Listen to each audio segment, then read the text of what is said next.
Magandang hapon po sa inyong lahat. Ako po si G. Tanji mula sa Los Angeles, California. We are taking your calls live today in the studio here in LA dahil kasama po natin ang mga attorney natin from Aquino and Lowe. This American Dream segment is brought to you by Aquino and Lowe Law Firm, answering your immigration questions.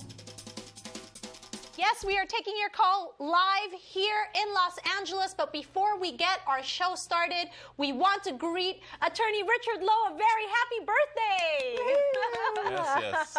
Happy birthday! Thank you. Okay, we are taking your call live here in Los Angeles. Unfortunately, if you're watching us in Hawaii, we won't be able to take your call, but you can always email us at Kababyan@LA18. Now, before we start the calls, we just want to give all our viewers a recap of the H-1B season. So, Ali, can you please let us know about this?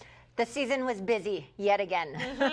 The filing window for H-1B for the past many years has been between April 1 and the first 5 business days of the month of April. So just one week. So this season, April 1 to April 7, immigration announced on April 7 that it had received the maximum number of visas that are available. And that is a total of 85,000 visas. That's it? 85,000. 20,000 reserved for those who have obtained at least a U.S. master's degree. The other remaining 65,000 available to those who either have a master's degree or a bachelor's degree. So out of 85,000 available H-1B visas this season, immigration received more than 236,000 petitions. Which means some of those petitions didn't get granted. Well, not even accepted for immigration to look at it and determine whether they want to grant it or not. And so immigration announced that they received the excess number, and so they ran the lottery in order to see which of those 236,000 petitions they would even accept and take a look at and determine if they want to grant or deny the petition. And immigration announced that it just finished looking at all 236,000 petitions in the lottery as of yesterday. And so they finished up data entry on those petitions to determine which ones they're going to take, which ones they're not. And so individuals with a petition submitted on their behalf, they should be hearing back from immigration as to whether your petition was chosen or not sometime between now and probably might not be even until June. And you'll receive either a receipt notice or the rejected petition. And finally, they indicated they will start actually processing the petitions starting on May 12th.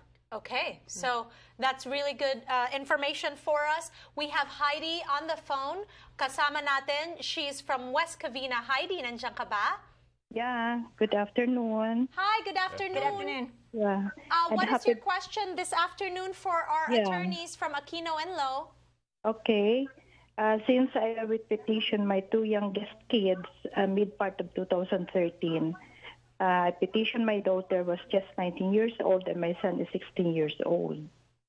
Now, we have just received the NVC information notice for my son last March 2015 at hindi ho ba affected ang application ng anak kong lalaki since 1 year na po.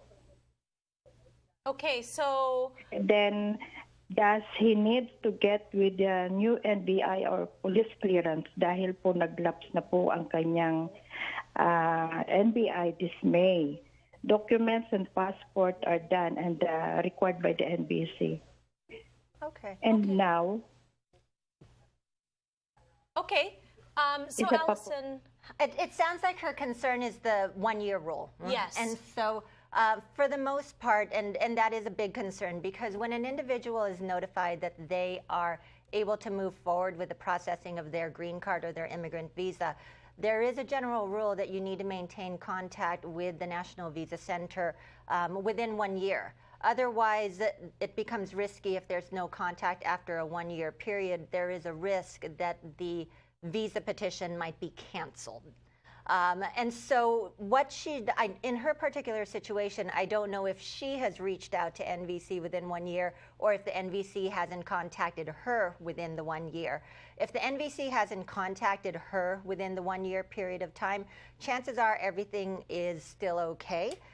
There may have been a retrogression in that visa category, meaning that the priority date went backwards instead of forwards, and that might be the reason for the delay. There's certainly no harm in her contacting the National Visa Center, making sure that everything is still being processed and that nothing is being terminated. It may not indicate that anything is wrong. It may just indicate that there is a delay. Okay. And unfortunately, just like she mentioned, there are certain things that expire. In the Philippines, there is a criminal background check that has to be obtained from the National Bureau of Investigation, the NBI. And if that does expire, you will be notified as to whether another certification has to be received.